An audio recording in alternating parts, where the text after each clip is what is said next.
Sunny, should I start? Like, I didn't hear any bell outside. Usually they will. Okay. You can wait a couple. Should I wait? Okay, I'll wait 2 more minutes. Yeah, just wait. They will wait. Or maybe I can announce. Just have to sing the time, their time, our time.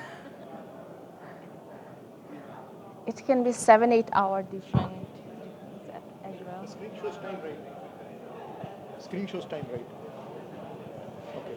I forgot my wristwatch. No, there's a big time. So this is yours. Thank you. Yeah. And come to stage once I call you to See the come time. before.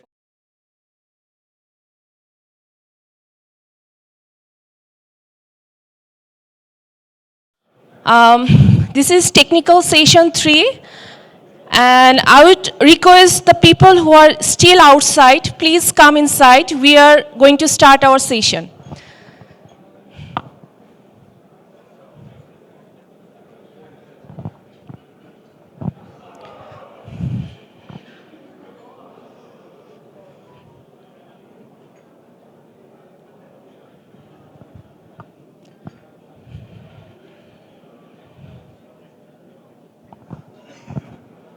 Hello everyone, thanks for joining. I'm Shaila Sharmin. I am a PC member for APNIC48 and also a moderator of this session.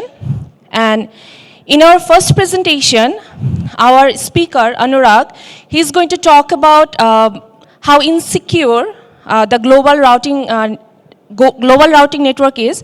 And also, he's going to talk about the concept of IRR.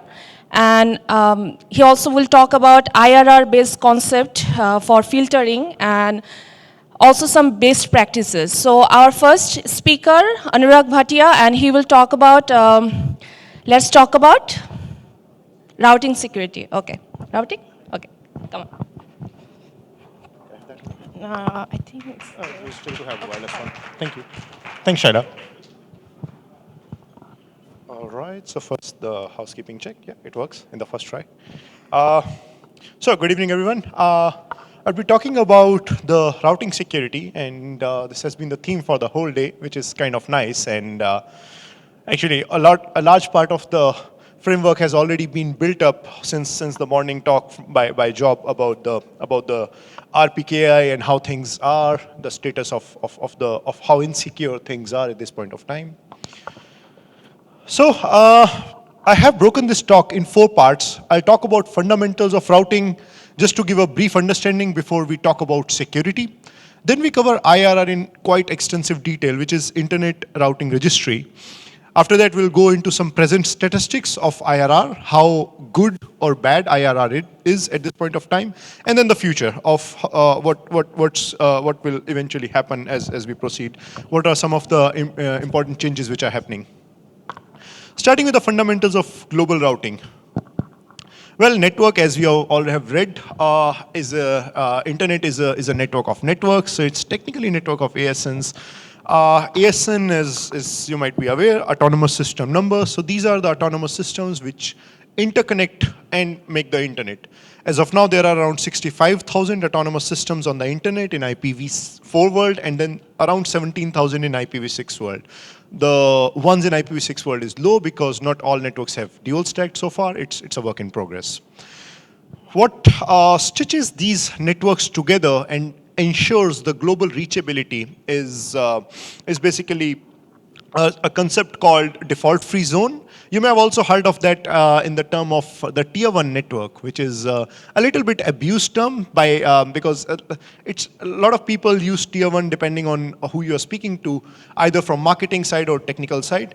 What technically default free zone or tier 1 network means is that the network has no transit, and essentially that network can reach all the networks in the world either through its downstream relationships or through the relationship of its peers.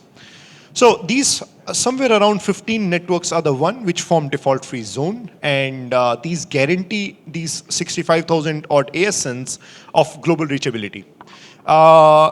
These networks are very important to ensure global reachability, but a large part of internet traffic does not flows through these at this point of time. A large part of traffic essentially these days flows from the content networks towards the eyeball networks. Eyeball networks, that is where the eyeballs are sitting, the end ISP which connects the homes. That flows through private PNIs, private network interconnects, or through internet exchanges, or actually a mix. Just a brief understanding, so you have multiple ASNs, these are connected together, these may run any protocol in between, doesn't matter, but externally they just run eBGP. This is the standard protocol they use for communicating. Now, besides the BGP, the other part which forms the modern internet is DNS. DNS ensures the mapping because people can't remember the IP address, so you type just the name, whether you type google.com or Facebook or Amazon and so on. As you type the name, DNS translates it. How it works, it's a hierarchy of servers starting all the way from root DNS servers. So there are 13 root servers which are reachable. These root servers IPs are hard-coded in the DNS resolver, and DNS resolver IP is given either put statically or through DHCP. And that's how you form the DNS resolution in the internet scale. Now, that's this about the basic. Now comes the question, how trust in the BGP works? Well, BGP provides with certain options. This is in the BGP version 4, you have options like rejecting or accepting routes depending on certain things. You can have filters based on things like IP prefix or AS number or AS path. You can say, I want to accept only this specific prefix from this specific peer and reject everything else. Or you can say, I don't want to listen to this specific ASN from this peer and reject everything else, or in any way you want. This the fundamental which protocol provides, and that is true across all the vendors which follow the specification. It's much easy to filter on the edge, and with the edge I mean when you connect with a network which is announcing you the prefix. It gets harder and harder as you move beyond the edge. Once you move towards the core, it gets trickier because it's hard to trust what one can listen or not. If I'm peering here with, say, Jody, taking the classic example since he's sitting in the front and I think everyone is buzzing him. If I'm peering with him, I know what prefix he has and I can accept it. Works well on the edge case. But if Aftab sitting behind Jody takes upstream from Jody and then Aftab further sells capacity to Simon sitting behind him, at such a distance, I don't know what to accept. Do I know if Simon is customer of Aftab who is customer of Jody? It's very hard to say. Or maybe Aftab is just leaking a route. So this makes it tricky to filter beyond the edge. That has been a problem, and that has been a cause of lots and lots of route leaks and route hijacks. Again, let's try to understand this through basic visual. So here we have AS1, which is an upstream provider that is giving capacity to AS2. AS2 is just announcing one prefix. For AS1 to filter here, it's extremely easy. You know who is your customer, and since that has just one prefix, it's easy. You just filter that. You make sure that you only and only accept that prefix and reject everything else. Works. Now imagine AS2 gets another downstream customer, green AS3. Now AS3 has its own prefix. In this case, AS1 has to accept the AS2 and it also has to accept AS3. This chain can get really long and people don't work with one prefix, people have lots and lots of prefix. So how long this chain can get? Well, as per Mr. Jeff Houston, whose talk you just saw earlier, as per his research, on an average, AS path length can be as long as 5.7 on the internet. So on an average, you may be 5.7 ASNs away from the other network. At that scale, it's very hard to know what to accept and what not to accept. And that brings the problem of filtering. Now, how to filter? We explored these problems as we operate a reasonably large network and we started actively filtering a large number of our peers. When we started last year, we were not filtering based on explicit for many of the networks. At this point of time, we filter over 99% network. And when we were trying to do that, this problem became evident that it's very hard to filter for the networks which are far away from you. So this brings us to the point, how does the BGP filtering works at the internet scale? The answer to that, as of now, is IRR, although RPKI is getting really common, which is very good. It's much better option, and eventually, as we go into the future, there would be a slight integration, as Job hinted in the morning, with IRR version 4. IRRD version 4. So IRR essentially, these are called internet routing registries. These are simply the registers. The concept of IRR comes as you write what you want to do and then you do it. What you have written is publicly visible, so anyone can go and cross-check. So if I say I want to announce prefix 1 dot, I should not say 1, probably Martin would be around. If I want to announce any prefix XYZ/22, then I would write it in IRR, which anyone can match through IRR, and then I'll do it. IRRs use something called RPSL, which is Routing Policy Specific Language. You create route object, and you also create AS sets. A route object is simply a case where you define the prefix and you define the origin. So here's an example of one of our prefix, 216, 218, 128.0. Here we have a route object. It's for this /17 pool, and the origin is AS6939, the ASN we use. Everything else is just informational here. Can put it. This essentially the route object. Why we are querying RADB? I'll come to that in a next couple of slides. The other part is AS set. AS set, as the name suggests, is set of ASNs. So you create AS set for your downstream customers. You say these are the ASNs behind me. An AS set can have ASNs and can also have further AS set. So you can have a recursive lookup of AS set inside AS set inside AS set to define your customer AS set. So who runs a routing registry? And this becomes important when a lot of people wonder why they see so much of queries to RADB, or why they see some strange entries, as it was coming up in yesterday's one of the meetings as well about the junk. So there are around 25 IRRs at this point of time. The real number might be even higher. You can be an IRR. While I'm talking, you can just download an IRR daemon, which is open source, and you can just spin up your server. You become an IRR. Whether or not world uses you depends on the world. What makes these 25 IRRs important is that a large number of tools point to RADB, and RADB is one of these 25 IRRs, and for remaining 24, RADB mirrors their data. So RADB replies with its own database, and it also replies with the data of these 24 IRRs, which is something which makes these remaining 24 IRRs important. If I put a tool and I don't query RADB, then it doesn't really matter.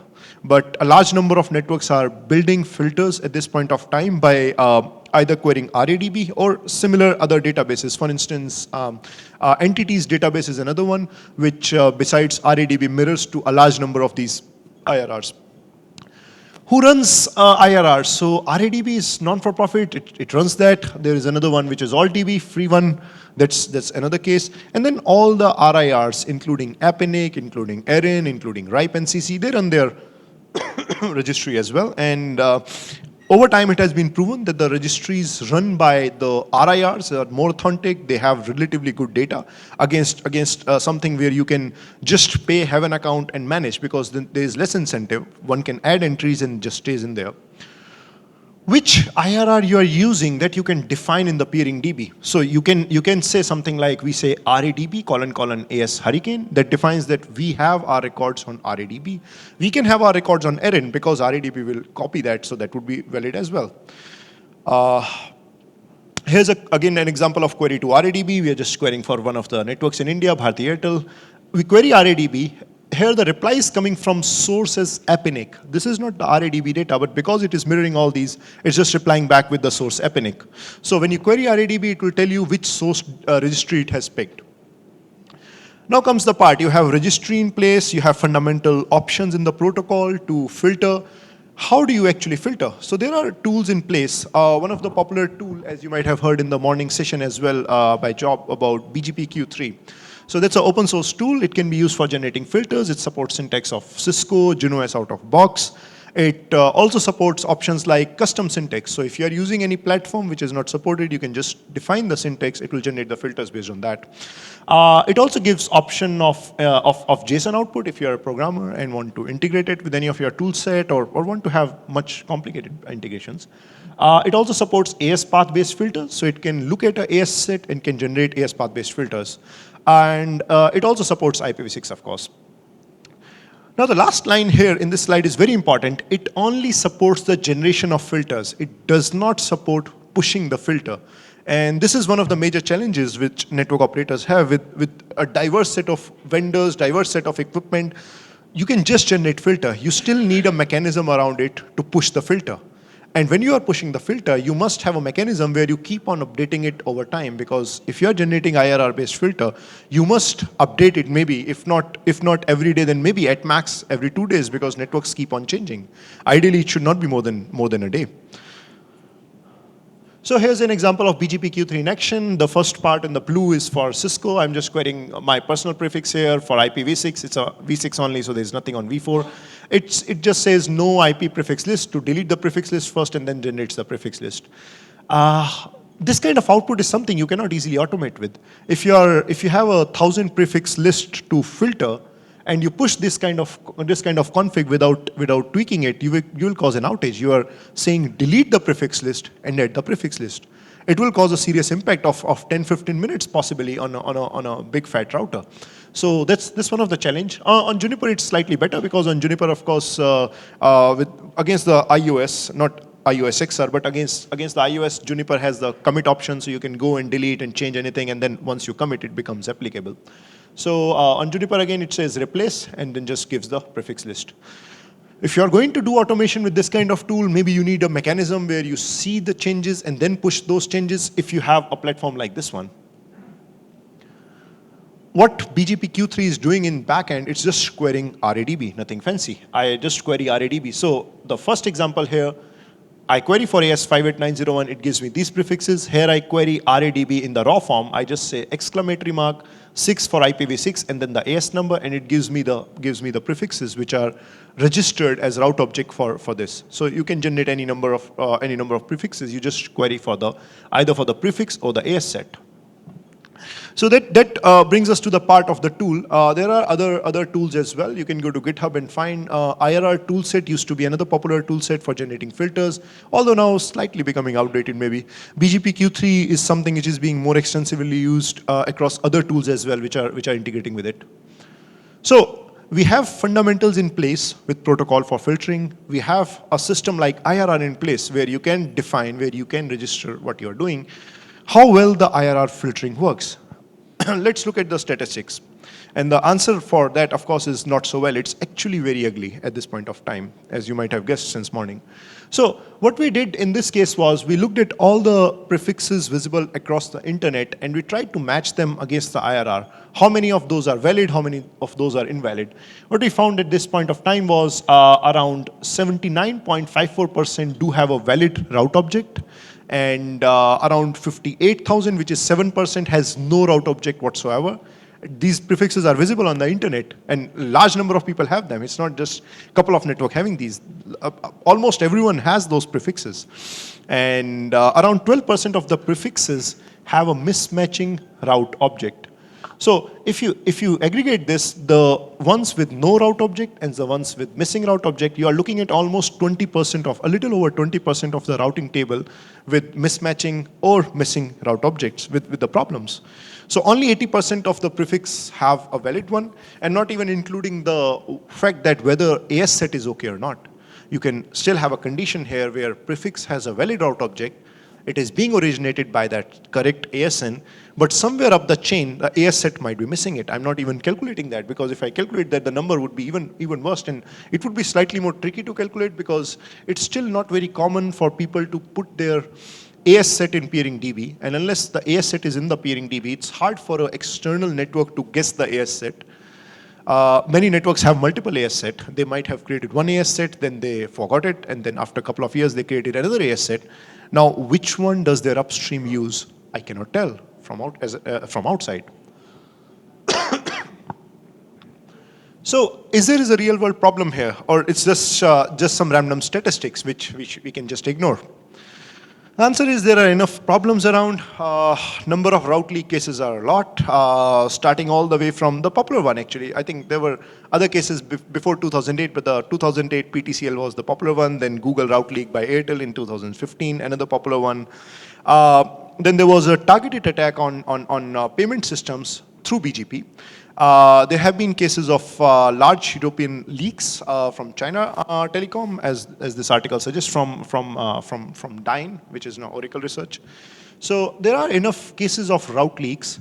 And since in last talk, Mr. Jeff was talking about the short burst, I can tell you an interesting story. Once someone from Yahoo mentioned that they saw this scenario where someone would leak few of their prefixes for a very short time, and they did not realize it earlier. What was happening was suddenly they had a mail queue jumping up and going down, and it was happening at odd times.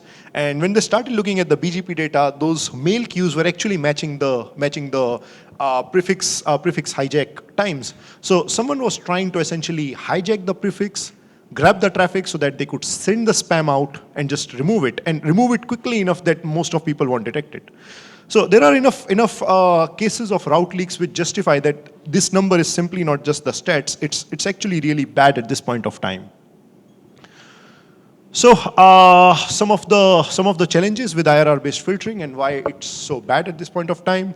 It's something which is not easy to integrate with routers. If you're talking about an internet exchange route server, it's much more easier to integrate IRR in there because most of route servers at this point of time have moved to Linux. It's easy to update files in Linux. It's easy to generate config and update, but it's much harder to do that with older vendor hardware. Some of the vendors some of the networks even use hardware which may not be even supporting SSH at this point of time, but it's there, it's working. So it's hard to integrate IRR for filtering. That makes it bad because it can't be filtered. So you have those 20% of the prefixes routing across the internet, which they shouldn't have. IRR by design, they are just logbooks. What goes in there, it stays in there. There is very little incentive for anyone to remove it. If I have to announce a prefix, I would personally care less about whether there is existing entry or not. I'll just see whether the ASN I want to use, that there is an entry for that or not. If there are older entries, doesn't really matter. Whether there are 6 entries, I can create a 7th entry and still make it work. So by that design of working, it's very easy to attract junk in there because no one is actually removing things. And as I said, there are 25 IRRs, so you can have totally conflicting data. You may have APNIC's IRR saying that for this prefix, AS123 is the origin, while for exact same prefix, RADB may say AS456. Who would you trust? The other part is the software speaking to router and pushing config is not common, and unless one can have a good mechanism of software generating config, pushing config, one cannot really make it work because unless you have that, IRR keeps on changing. So it's better not to filter, instead of having a static filter which you cannot update for your peers or for your downstream customers. So those were some of the challenges, and that's the state in which we are now with respect to those challenges. Future, some of the good things which are happening, and you might see, you might read some of these things which are already discussed. We started IRR-based filtering. RPKI, still consideration is in progress, not doing RPKI as yet. Some of the exchanges, including BharatX, one of the exchanges which I manage in Mumbai, that is doing full IRR and RPKI filtering. It's much more easier to do it there than in a large backbone network. Google is starting for filtering in September. That's what was announced. I don't know whether it's still on track, but whatever, whether it's September or November, eventually it will get there. So if you're paired with Google and you're not maintaining your entries well, it's going to impact your traffic. And that's the best part. A lot of people have more traffic with Google, especially the eyeball network. So there's a good incentive now for them to fix it. AT&T, they started dropping prefixes with RPKI invalids, which is excellent. It was quite brave. They announced that on Nanong mailing list back in November 2018, and they are dropping prefixes which they learn from peer. So if you are a network operator and you sign your resources, there's a direct incentive now. If you have signed resources and someone tries to hijack them, they won't be visible to AT&T's network, which is a pretty large network. As soon as you have more networks doing it, it's going to help. But remember, not from the customer side, but from peers. Some of the other large exchanges to mention, Decax, INX in Dublin, Equinix Singapore, etc. They are also filtering, which is really helpful, which is really good. RPKI, as I already mentioned, is being pushed out. I don't think I need to stress out more on RPKI since it has been the topic for the day, has been discussed quite heavily. The third part is quite important. IRR version 4 is going to integrate it's going to integrate the the loosely touched IRR with RPKI, what will happen is, if you try to create a route object where there is already an ROA and there is a conflict in there, it's not going to allow you, which is good. So at least it stops adding the junk in the IRR, and eventually one can start cleaning it up. There's no point of cleaning while the junk is still being added at this point of time.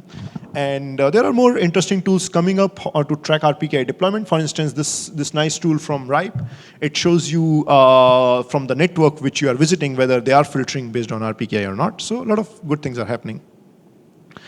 Just a quick example of RPKI in action to give you an appreciation of how easy it is to integrate RPKI against, say, IRR.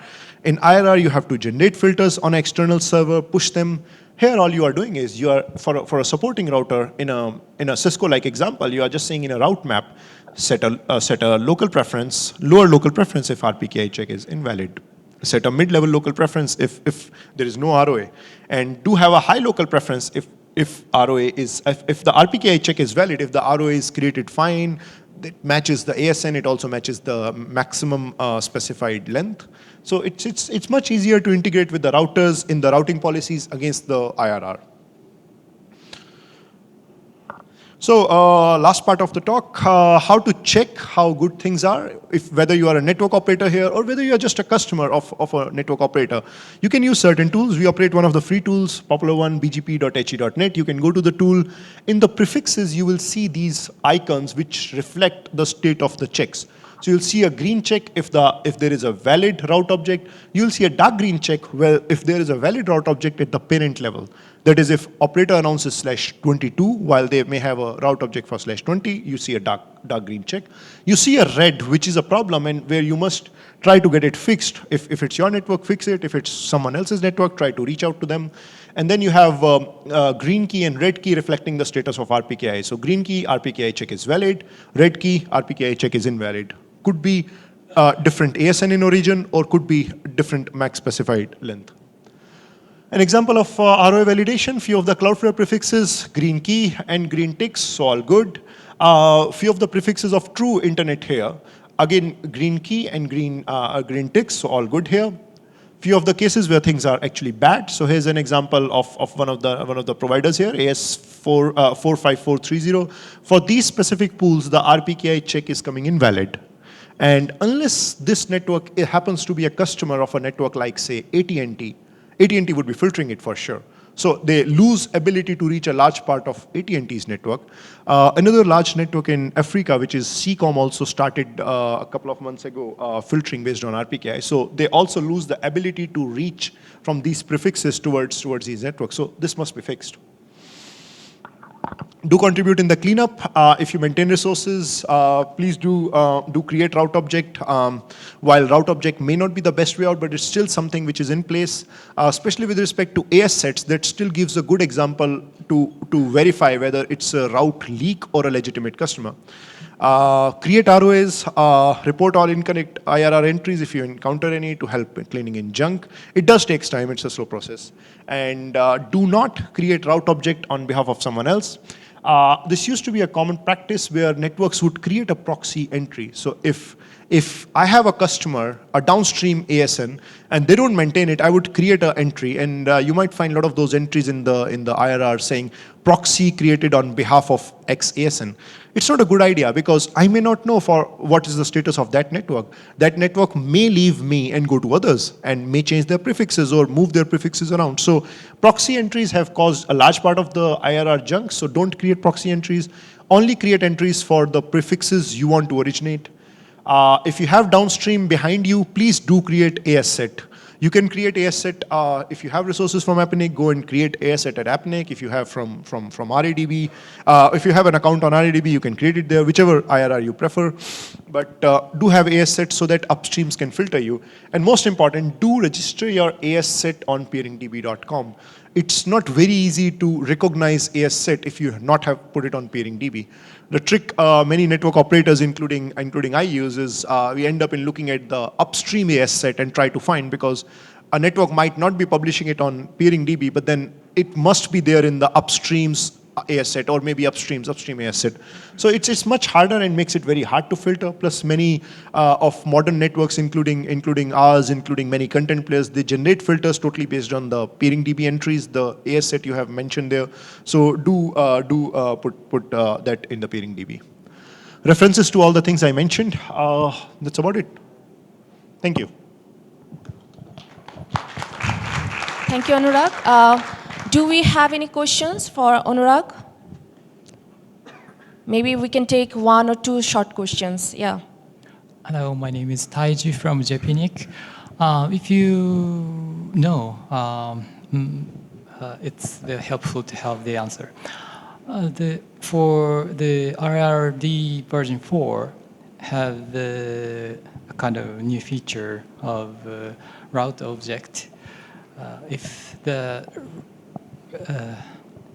creating route object is different from the ROA, then it will not be created, right? Right. So I just think about, is it based on a basic motivation to cleaning up the route object in IIR? Because our user, I am operating a RPKICA, and they create a AS0 ROA, but the prefix is registered as a route object having a different AS number historically. So how do we think about the So question is with respect to doing the AS0 proposal of how would you do it in that scenario where you have to sign the non-assigned one with AS0 while there may be an existing IRR entry. Is that your question? Yeah, my question is why the new feature is deleting or we cannot register the route object comparing with ROA. I think that the whole idea of linking remains that IRR is full of junk and something needs to be done, because if you don't do that, then one can create literally any entry and the problem will go on forever. So the logic remains that once you have that check in place, then I can at least ensure that no one else can do it for me. You can ensure that no one else can create route objects for you once that system is in place. This is mostly about the cleanup, although I haven't thought of the AS of it working with AS0 as such. Might be an interesting discussion. Okay. Thank you. Hi, Clay from APNIC. I'm reading a question from Zoom. Hi there, I'm Vicheka from Cambodia. Regarding to this session, which talk about IRR, I would like to raise questions related to it. One, if we rely filtering the rule with IRR, so who is the controller, who handle of IRR, and who should I trust? Two, is there any possible situation that brings IRR to failure in case of an unpredictable accident? That's a good question. As I mentioned, there are 25 IRRs, so it's hard to have the trust model in place. One can trust registries more, but then that's not a complete picture. So if I try to generate my filter by just pointing to the IRRs run by registries like APNIC, ERIN, RIPE, then it still misses a large number of valid route objects which are there in case of REDB or ALTB. So that's a hard part. The way, I don't know the ideal way of doing it, but I can share the way we did it. The way we did it was we took the category of customers and peers separately, because when you try to filter customers, there is a direct impact with respect to losing of traffic. And for single home customer, you can actually cause them to black hole. So treat your customers and peers separately.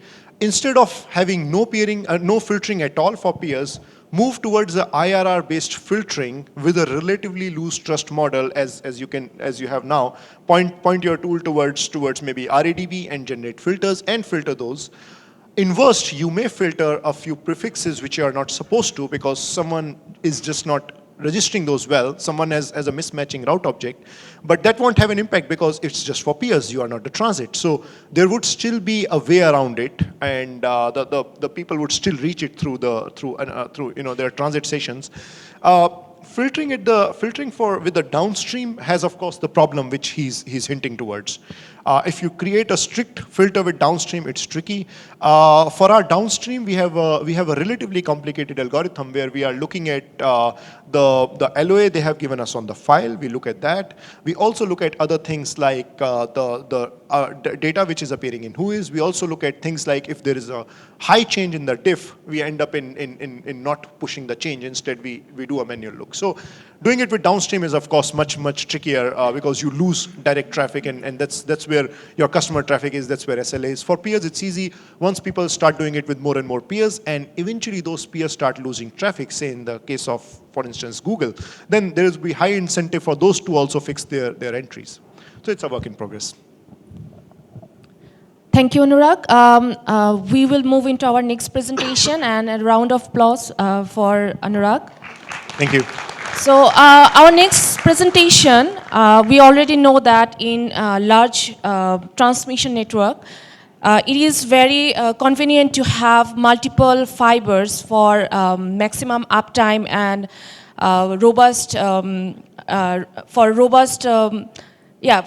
mainly for maximum uptime. So the thing is, in recent year, Fiber at Home has deployed WSON DWDM in their network. And our next presenter, Jowair Khan from Fiber at Home, he's going to present his presentation on network resiliency with WSON. And it is, please come on to stage, Jowair bhai.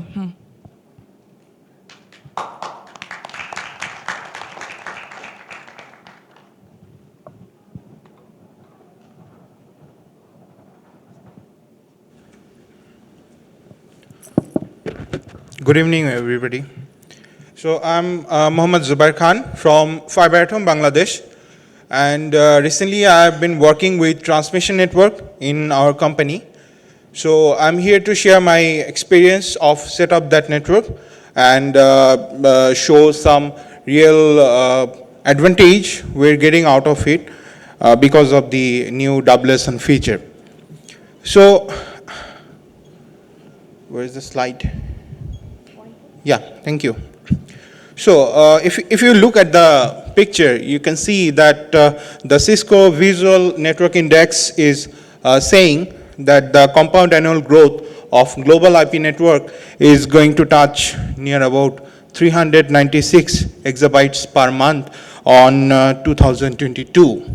And if you see the global optical fiber deployment status, you will see the maximum number of deployment we're getting in North America, which is near about 14.3%. So looking at the growth comparison, clearly it is not going to be enough fiber deployed in the physical networks which can carry the continuous global growth of IP traffic. So we need something which can use single fiber with more efficient bandwidth volume. That is where DWDM comes into picture. So it is a dense wavelength division multiplexing. It is an optical transport technology to facilitate large bandwidth transmission. You can transmit up to 96 channels per physical media, and each channel can be configured 100 GB or 200 GB or 400 Gbps. So the basic structure will look like this. The OTU, or optical transponder unit, which takes care of the converting the gray lambda, which is coming from client, into colored lambda. And then the multiplexer, it multiplexes all the colored lambda which are coming from the OTU and sends via one single media. And the optical line amplifier, it gives the boost to the power of that signal, and at the receiving end you will get the demultiplexation, and the same same process takes place reversely. So another topic we need to understand for this technology is dispersion. When different frequencies travel together with different velocities, we see that the signals disperse from one another, and the physical phenomena in a fiber is called dispersion. In DWDM, different frequencies move with different velocities, and also there is a different transmission travel time gap or time delay, and this phenomena is called chromatic dispersion in DWDM network. So how do we compensate it? It happens like that. As you can see in this picture, with the delay, the dispersion gets increased, and then we use dispersion shifted fiber, a coil of fiber, passive fiber, and because of the negative coefficient, the delay or the dispersion again gets down, and again it continues, and again it gets down. In this way, we take care of the dispersion thing in DWDM network. And about the protection, you can use lots of scheme for protecting your traffic in DWDM network. You can protect your clients, you can protect your line, you can protect both of them at a time, you can protect both of them with single card, with different card in different chassis. So lots of schemes are there. With adopting the higher schemes, your cost will also get increased. So it's like that. The network ability will increase, and the cost will also increase. So the general idea in transmission system of protection works like that. There will be two pair of fiber. One pair will be used as working fiber, and another pair will be used as protection fiber. And the scheme works like concurrent sending and selective receiving. At the receiving end, the protection fiber signal will be awaited. And if the working fiber is cut, then the switching happens and protection fiber is used. But what happens when you have more than two pairs of fiber? Because then you got more options to use. So this is the map of Bangladesh, and the fiber infrastructure which is being shown is of fiber at home. So you can see we have multiple fibers, more than two fibers in different regions. So we need to use them to make our traffic more available, more robust. That is where the concept of SON or WSON comes in picture. So SON is architecture for transport networks enabling distributed connection control, and SON, which is based on optical parameter or wavelength, we call it WSON. And these protocols, these schemes are guided by GMPLS, which is generalized multi-protocol level switching. So if we look at the advantages of this technology, you can see that automated topology or resource discovery and automated end-to-end service provisioning, multi-layer domain networking, and multiple failure network recovery. This is the most significant one. Bandwidth efficiency by sharing of restoration capacity, and bandwidth on demand, class of services at transport layer. So you can mark these circuits which needs to be up all the time at any cost. So there you can define the class of services at transport layer. And also traffic engineering is also possible. So how does it work? So the same thing, what happens, it is divided into three planes: management plane, control plane, and transport plane.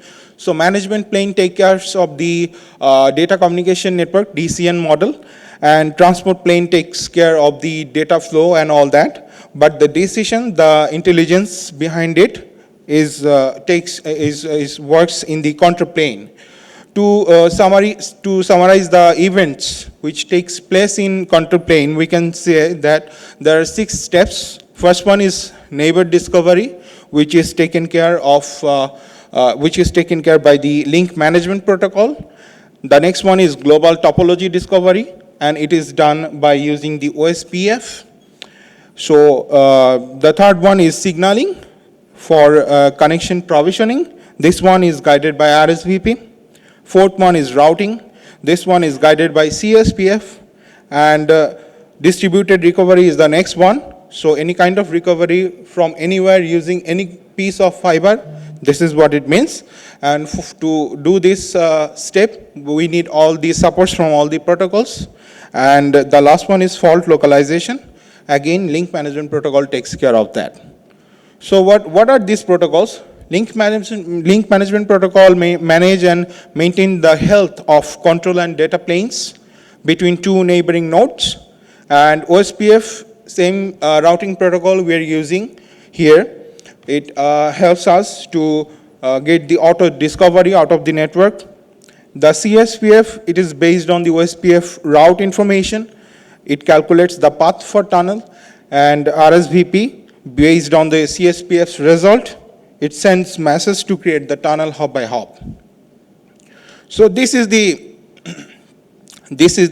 Fiber Atom's new DWDM network around the country. This is we are now in phase to do the expansions in this region as well.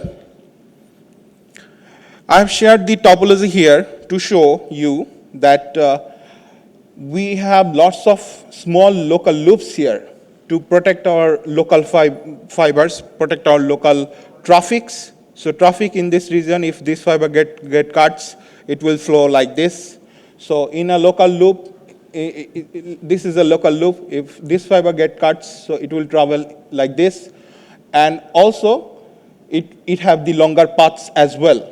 It have the longer paths as well.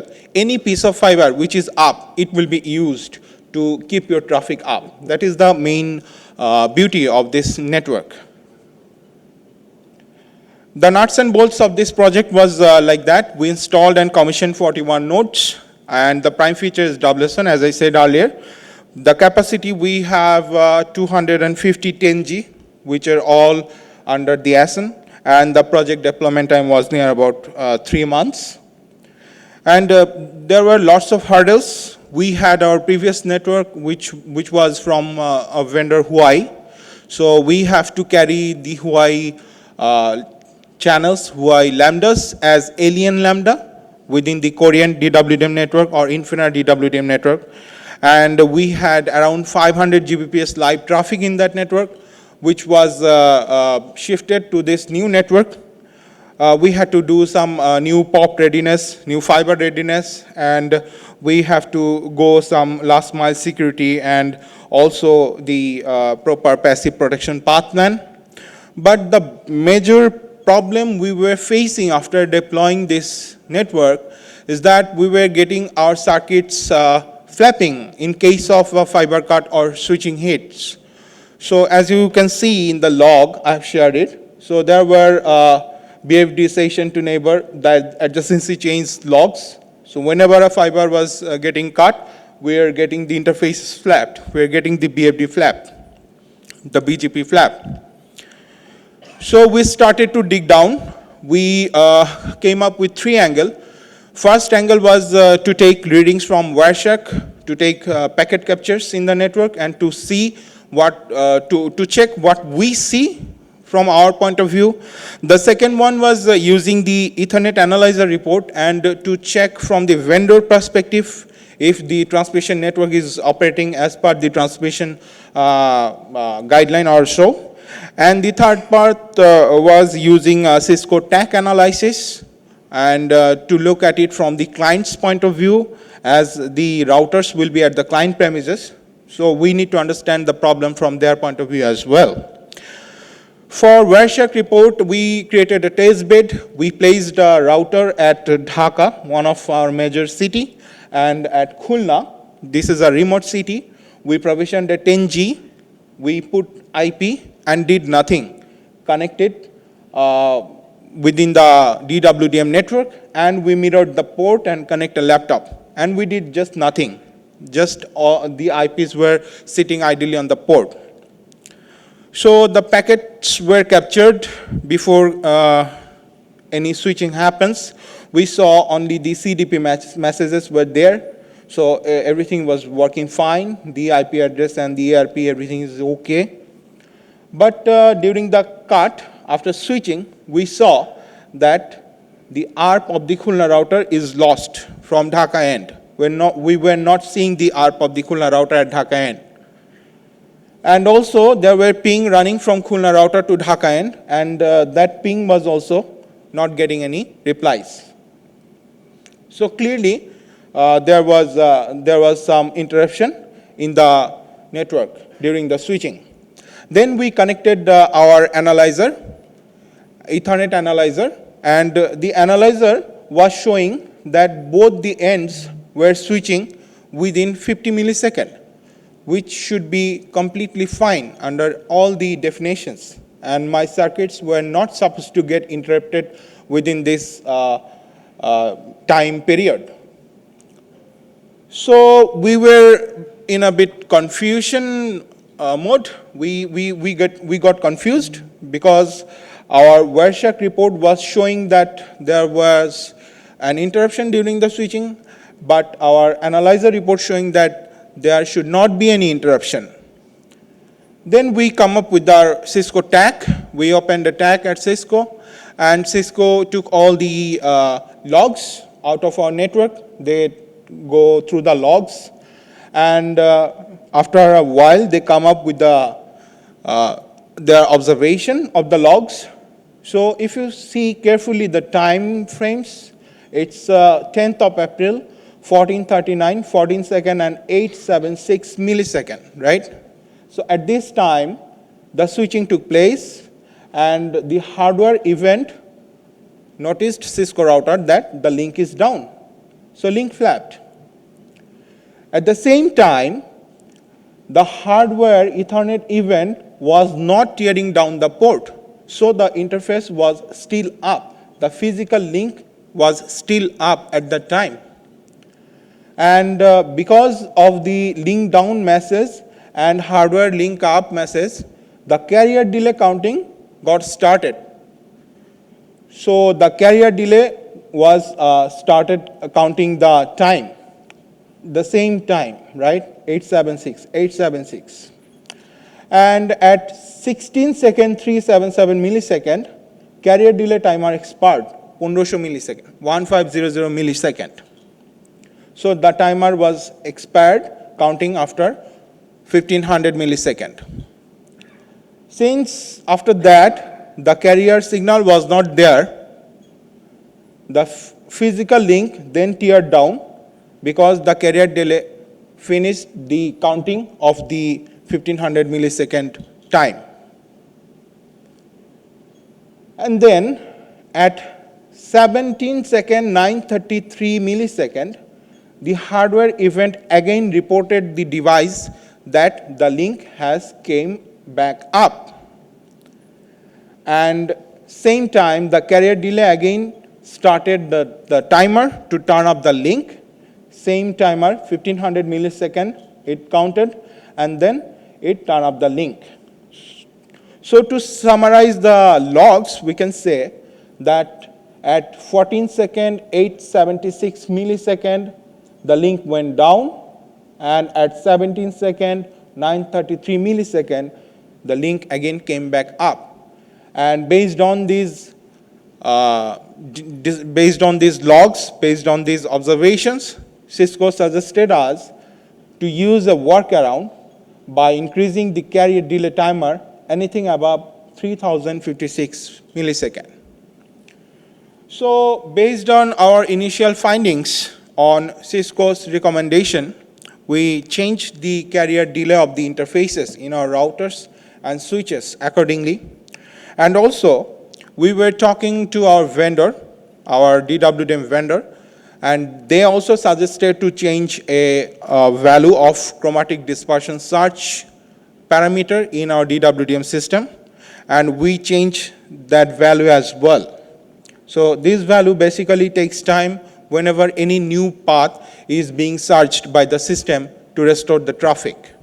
So previously it was our default value from minus 280,000 to plus 280,000. We changed it back to minus 2,000 to plus 40,000. And these changes were made by the suggestion of the vendor, and vendor came up with this value by running it in their simulator software. So doing the changes, we again started to check what was happening after the changes. We check with topology placing 2 switches. We check with the topology placing 2 routers. We check with the topology placing switches and routers together. And in all cases, we saw that after changing those values, the links were not flapping, the BGP were not flapping, but during the switching heat, we were getting only 2 or 3 ping losses. In some cases, 2, and in some cases, 3. So our final findings came up like this. Analyzer was showing that the switching was done below 50 milliseconds, so we cannot catch our vendor to fix it. Vendor got cleared with that. Routers were seeing that the carrier was going down, though the interfaces were up. So we worked with the carrier delay, squeezed the time duration required for DWDM system to find the new path by reducing the chromatic dispersion searching parameter. And this way we got rid of the flapping issue, and our network since then is running very smoothly. And as I said, this DWDM as a network has lots of positive things, but there are some operational challenges as well. You have to completely be dependent on the optical parameters in case of WSN network, because everything is guided by optical parameters. Absence of real-time latency check from DWDM layer, because DWDM carries the light only, so there is no layer 3 information in the light, it's only light. The path selection is very dynamic, so latency may vary from time to time.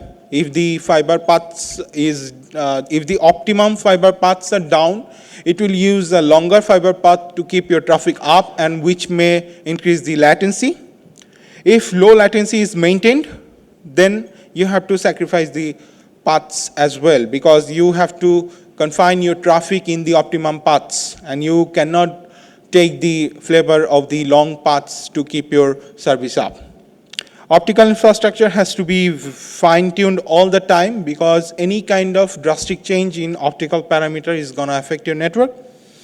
Different vendor DWDM handshaking is very difficult. As I said, it is the concept of alien lambda. So we had a previous network from Huawei, and we changed our network into Infinera. So we struggled to carry those lambdas of Huawei through the Infinera system. There are some limitations on different features due to licensing issue. So vendor will talk to you all the time with licensing issue. Whatever the features you ask for, whatever the additional features you ask for, vendor will ask for the license. So that is a limitation. Theoretical standards are not followed all the time, because the lambdas are theoretically should be even in all the vendors, but sometimes we see that the shape of the lambda is not unique or defined like the theory says. It differs from vendor to vendor actually.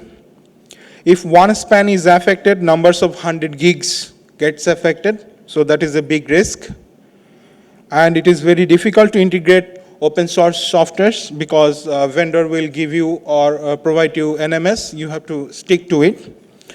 And that is why vendor dependency is always there for this kind of transmission network. So my presentation title states with the word resiliency.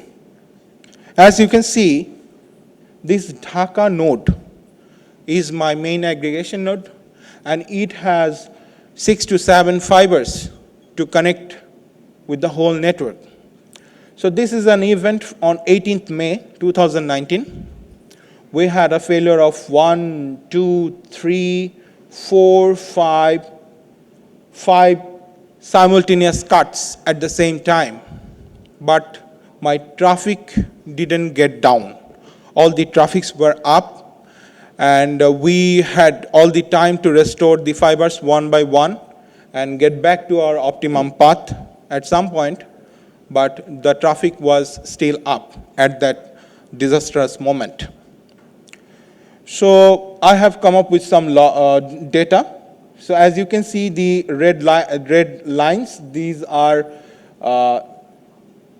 for fiber breaks in our network. The dark red line, these are for impact for a long time.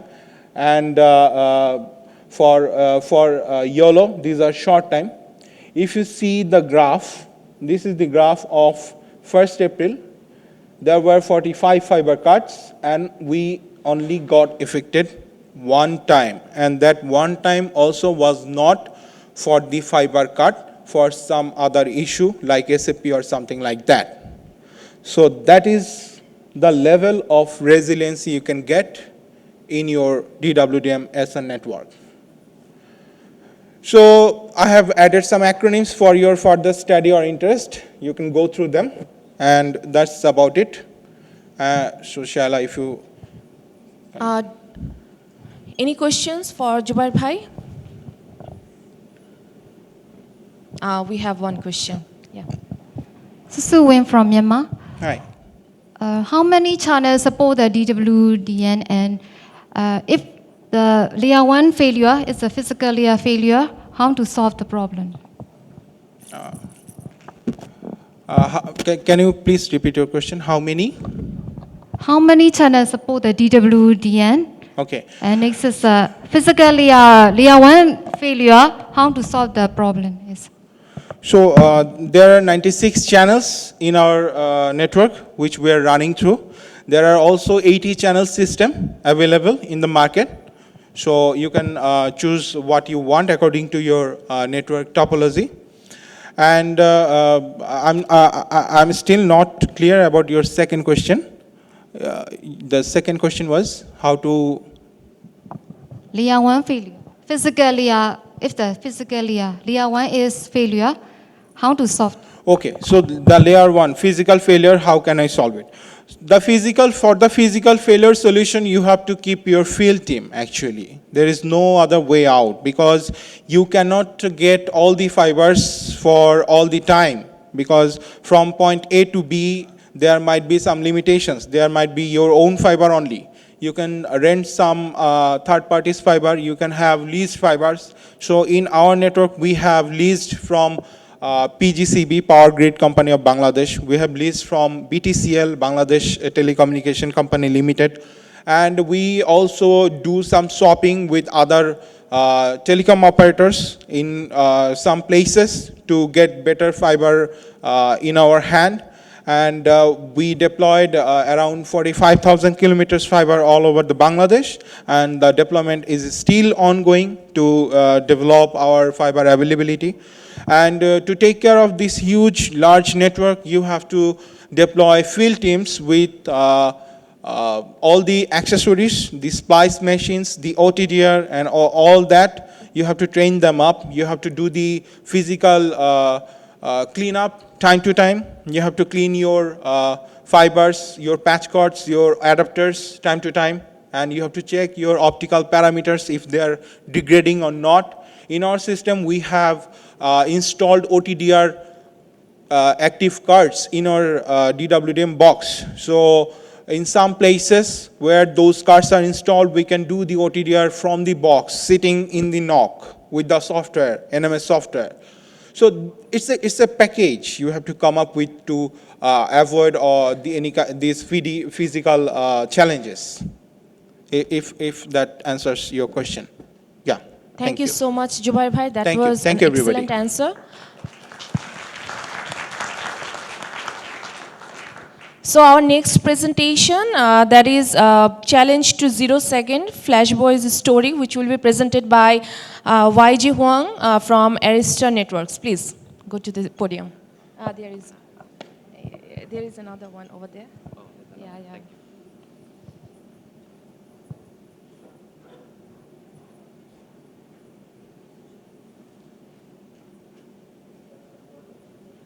Okay. Probably.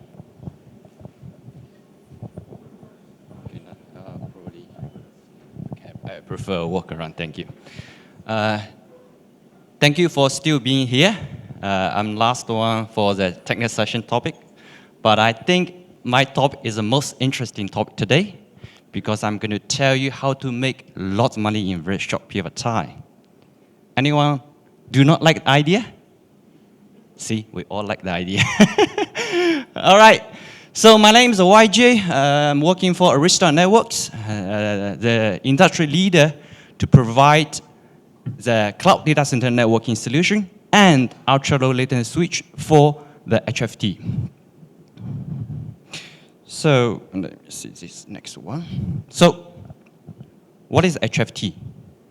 High-frequency trading is a system implements automated strategy on the compute to make trading decision in very short time.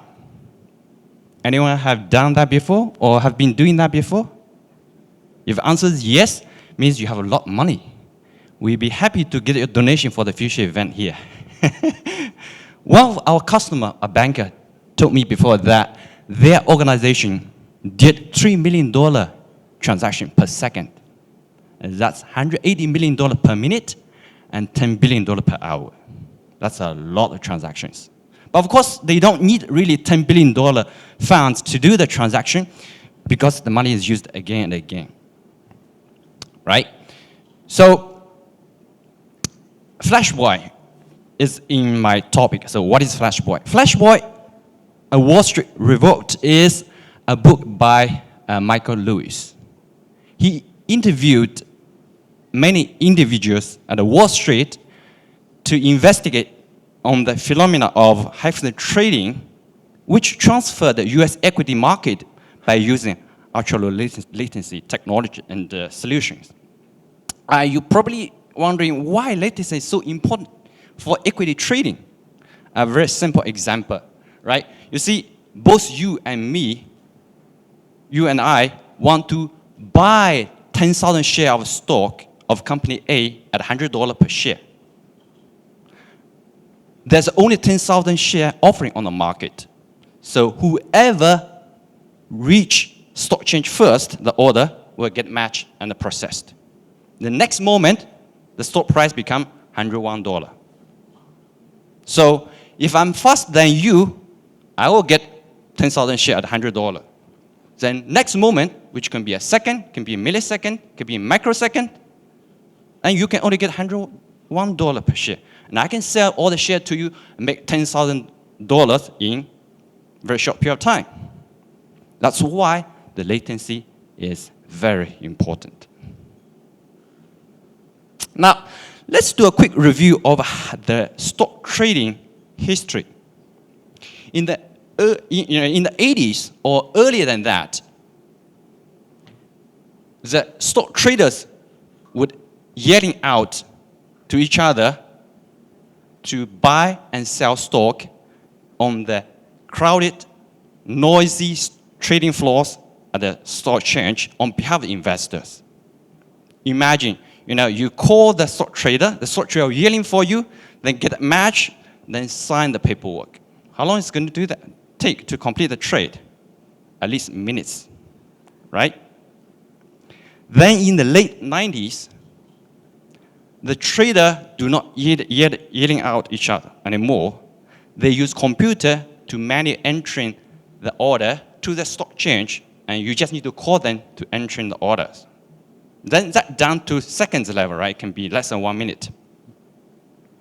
In the late 90s and 2000, now most people can afford computer and internet connectivity, and they issue the order direct from their computer through the brokerage server direct to the stock exchange.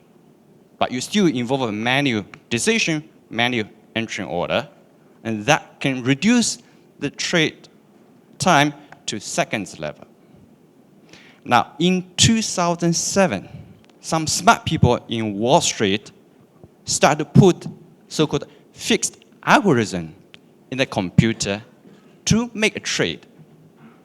So that is automated trade, means it completely removes the time for the investor to do the decision making and manual entering the order.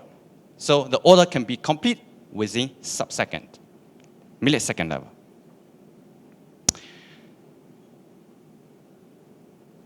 So now, since the order can be complete in sub-second level, any latency improvement in millisecond level, microsecond level will gain competitive advantage for you to make more money. So how do we reduce latency? To know that, we have to understand latency source from the infrastructure, from the trading servers. Let's go through the trading flow, shall we? Now, do you have the laser? Yeah. So the trading machine will have latency to make decision, to send out the order. That depends on how powerful the machine is, and it depends on how fast the algorithm is. I'll talk about that later. Now, let's take a look. Once the order is sent out from a machine, you will need to go through a device to do network address translation. We need to go to firewall, then reach the brokerage firm trading server, because normally they don't belong to the same organization, right? And from the trading server, from the brokerage firm, you need to go through the BGP routing network translation again, and then probably go through firewall to the stock exchange ordering gateway. And from ordering gateway, then you go to the match engine to match the orders, to get matched and processed. That's how the whole process. So you can see the latency comes from two components. One, the device latency, right? The server, of course, one of them, the device like router, firewall, the trading servers, then router, firewall, and second, the transmission latency. You can see from the machine to brokerage firm trading server, from brokerage firm trading server to the stock exchange ordering gateway, right? So let's talk about the device latency first. So when you do the trading, as I mentioned, you will need to do security, firewall. And you know firewall, the latency is minimum 100 microseconds. Normally it's 100 microseconds to 300-400 microseconds, right? It's a lot latency. And you need a router to do BGP, peering, routing, to do network address translation, and that will add microsecond, tens of microsecond latency. Why? Because for the router, it can only do store and forward. For 1500 byte packet, you need to receive the whole packet, then decide forward to the next hop. And if you forward into a 1 Gbps link, every bit is 1 nanosecond, so 1500 byte is about 12 microseconds, right? So if we can remove the firewall and remove the router and put all the function into a cut-through ultra-low latency switch, you save a lot of latency. Hundreds of microseconds from firewall and tens of microseconds from the router by one cut-through switch. Doing NAT, BGP, multicasting, and security by access list. Now, why store and forward is slow? Remember, for store and forward means you need to receive the whole packet, look at header, then decide to forward the next hop. So as I mentioned, through 1 Gbps link, 1500 byte is 12 microseconds before you make a decision. Look at the table, right? So what is cut-through? Cut-through means as soon as receive minimum header of the packet, has to make decision and forward the bits coming to the ports. So I don't need to receive the whole packet before I forward in the traffic. So you cut down serialization delay of the packet, right? So with, for the give you example, with the barley chip from Intel at a 10 Gbps, you can do consistent latency of 350 nanoseconds. That's 0.35 microsecond latency for any packet size forwarding to the next hop. That's why cut-through is important for low latency trading, and which it can do NAT, can do multicasting, can do BGP routing, can do access list control. So you collapse all into one hop ultra low latency switch. This is a test result of the latency value of one of the Arista product using barley chip. You can see clearly that this red color is store and forward. So the latency is increasing as the packet size increasing.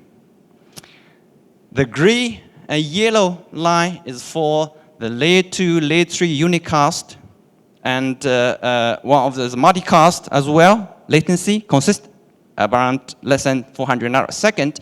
And this blue, light blue is for NAT function, means after NAT, what is the latency of the packet.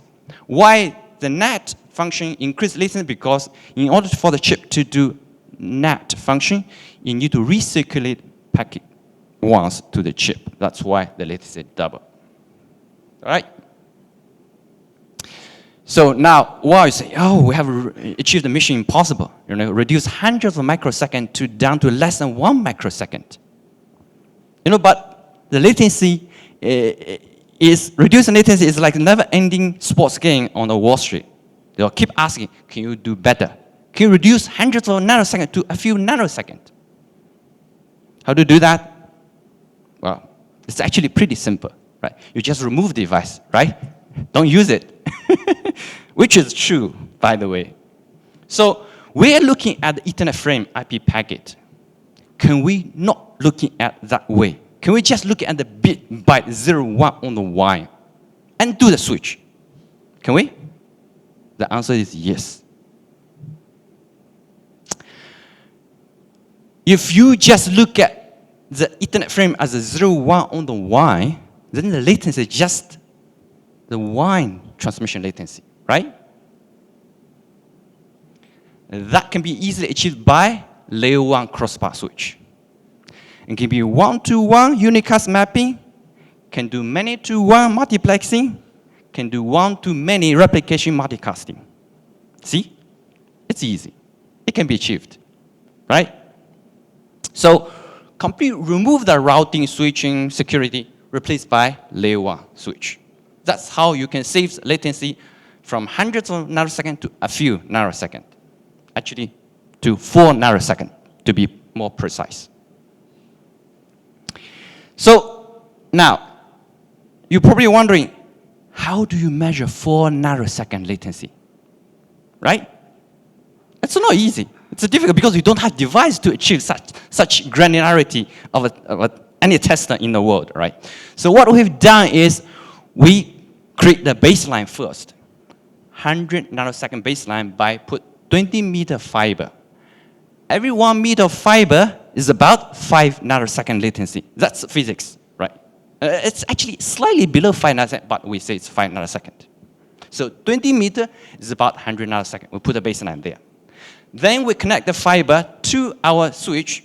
1 hop, measure, 2 hop, measure, 3 times, measure, and then 6 times. Then we replace every hop by 1 meter of fiber. Measure latency again. Then we come out this beautiful latency graph to see 4 nanosecond for 1 hop. See? It's simple. Now, we have literally eliminated device latency in the trading infrastructure. How about the second component, the transmission delay? For the transmission delay latency from the machine to the brokerage trading server, it's simple, right? Really simple. Put them in one. Put this algorithm here into this one. Then you eliminate the transmission delay. Right? Now, from this brokerage firm trading server to the stock exchange transmission delay, this normally can be, 1 kilometer, 2 kilometers, depends on your firm building office location, right? Remember, 1 meter is 5 nanosecond, 1 kilometer is a 5 microsecond latency. That's a lot. So how to achieve that? How to eliminate that latency? Very simple. Put your server in the stock change rack. You remove the distance, right? So you save the latency. To a certain extent, how much the people pay attention to the latency, they ask the stock exchange to be fair to all the people put the server in the rack that say, my rack is in the first, for example, you put your server in the first rack. I put my server on the last rack. And this sort of change, you have to make sure the cable from the ordering gateway here to the first rack and to the last rack must be exact same length. So even the first rack is only 2 meters away to the ordering gateway, they make it 20 meters long to be fair. So that is how much people pay attention to the latency. Okay?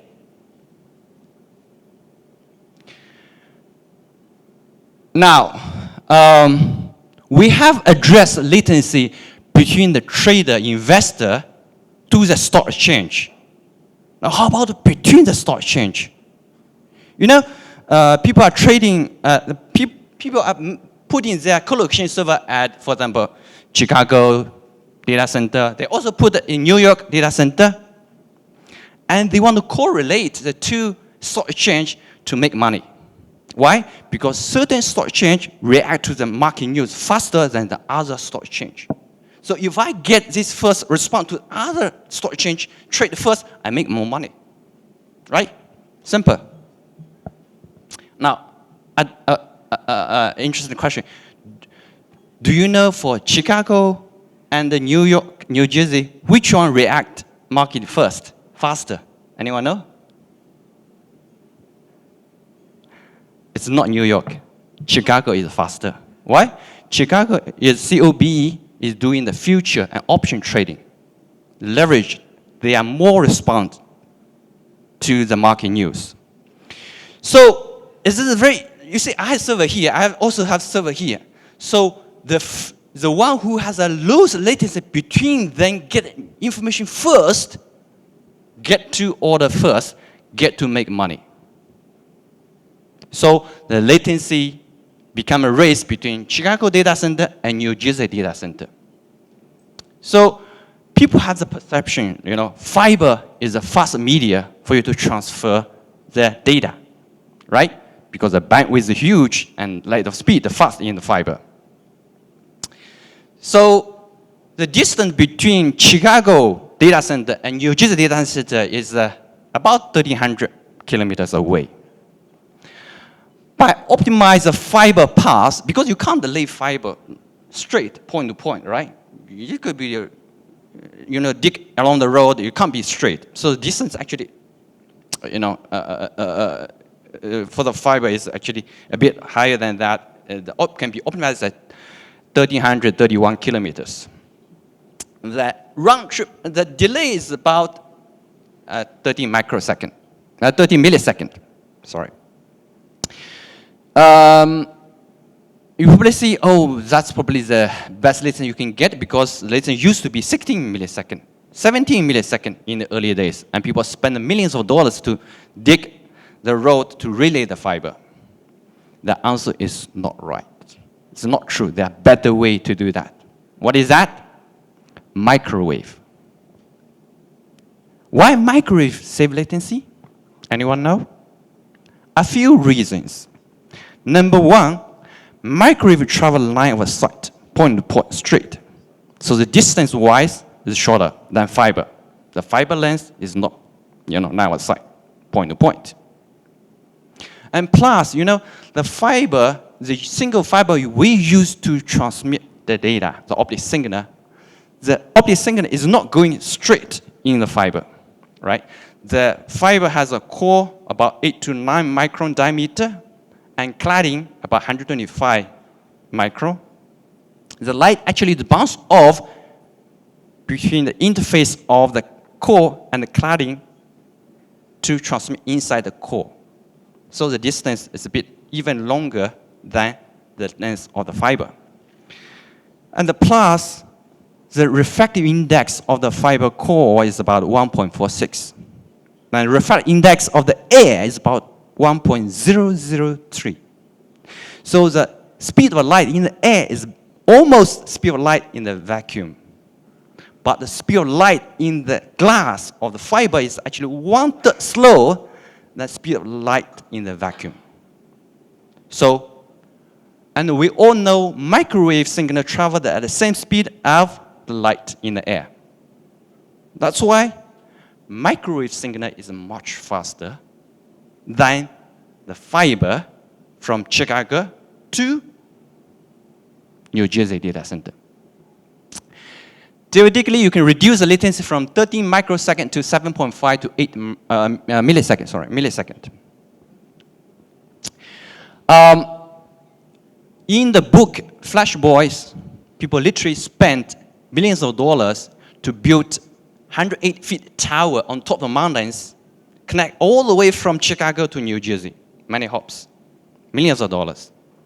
And they not just build one system, they build a redundant system and use FPGA chip to select which of the best signal. Why? Because, you know, microwave is susceptible to weather, right?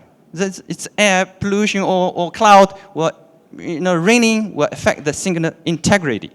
So they build a redundant system and select one of the best, right?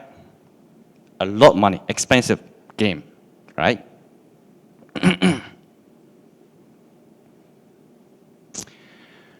So last component, the algorithm serves the machine latency. Now, the people used to make server very fast. The best CPUs, the low latency memory, kernel bypass. There's certain thing you simply cannot achieve by CPU. Give you a very good example. Order canceling. You know, because the equity market is changing very fast at the microsecond level, so when people do, you know, algo trading, machine trading, or HFT nowadays, they do adaptive algorithm, not fixed algorithm. Means anything change on the market, they want to cancel the order, avoid to lose the money. And they want to build intensive monitoring risk analysis engine to make a decision, right? To reduce the risk. So instead of using CPU to do order canceling, they put the order catch in the FPGA chip on the server and issue the order direct from FPGA. So you have a low latency and consistent performance. That's how they improve that. Now, people start to wondering, if I'm going to cancel the order, I want the point of canceling the order as near as possible to the match engine of the stock exchange, right? So instead of put inside the trading machine, I can put FPGA chip in the switch, right? The low latency switch, layer 1, layer 3, whatever. I can put it here. Then I will catch the order here. Whenever something change, then this switch will direct issue the canceling order to the match engine in the stock exchange. That will probably save you another, I don't know, some nanosecond latency, right? So that is also what Arista offering, to combine the layer 1 switch with FPGA chip to allow you whatever you want to do, right? So now, we have analyzed how to reduce or improve the latency or eliminate latency or whatever, right? So latency is really, really important, as the Flash Boy story tells people. It's a fact. The latency is very important. Now, next question is, how do you monitor the latency? Right? Latency is very important. So you have to monitor the latency accurately. If you don't know the latency, then you don't know the problem, then you cannot fix the problem, right? So only when you can monitor latency and have all the data aggregate to the analyzed server, also doing not just a latency measurement monitoring, but also do the trading risk analysis, so you can cancel an order anytime. And there was a very famous example in 2012 that they didn't do the job. In the end, they lost $440 million in 45 minutes. Anyone heard about the night captor in the US before? They didn't do proper risk analysis. Didn't do the ordering check. The machine went haywire. They lost $440 million in 45 minutes. That's about $10 million per minute. And that brings end of the company. The company was forced to sell to Gecko for $1.something billion. They actually used to make hundreds of millions of dollars per quarter. So that's how important the risk monitor analysis is. So how to do that? There are actually two ways to do it. Let's talk the best way to do it. The best way to do it is that all the device along the trading path, you need to enable P2P, PTP, time synchronization protocol. Okay. And you need to make sure all of them synchronize to Stratum 1 clock, master clock. And you replicate the traffic to the packet broker or tab aggregator.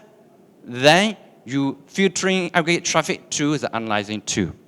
Because every packet, you have the same packet here, here, here, here with different timestamping, so you can easily do the latency monitoring measurement down to nanosecond level. What if you see, I don't have the money to buy the Stratum 1 clock, master clock, I don't have all the device in the infrastructure support the hardware timestamping?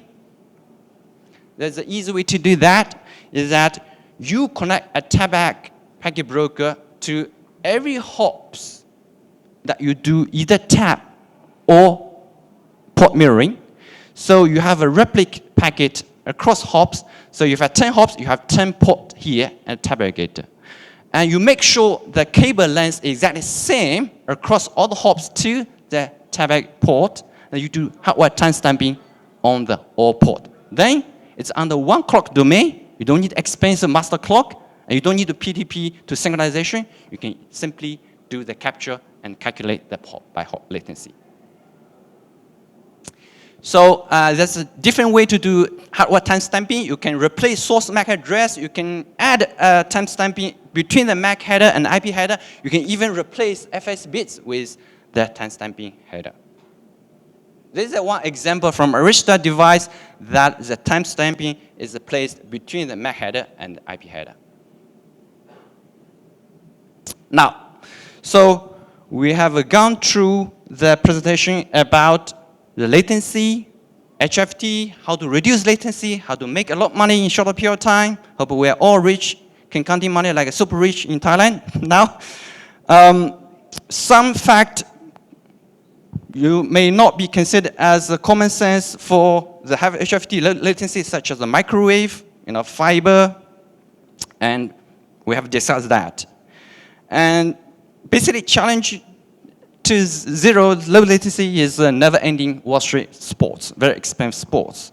And of course, whoever win that, they're going to make a lot of money. Whoever have a lowest latency solution on the market, technology on the market, you are the king at the Wall Street. That's conclude my presentation. Thank you. Thank you so much. Thank you so much. We are actually a little bit behind time, so we are not going to take any question, but you're most welcome to talk with our speaker during the tea break. And there are some small gifts, so I would like to call our speakers to stage. One, please, Jubair Bhai.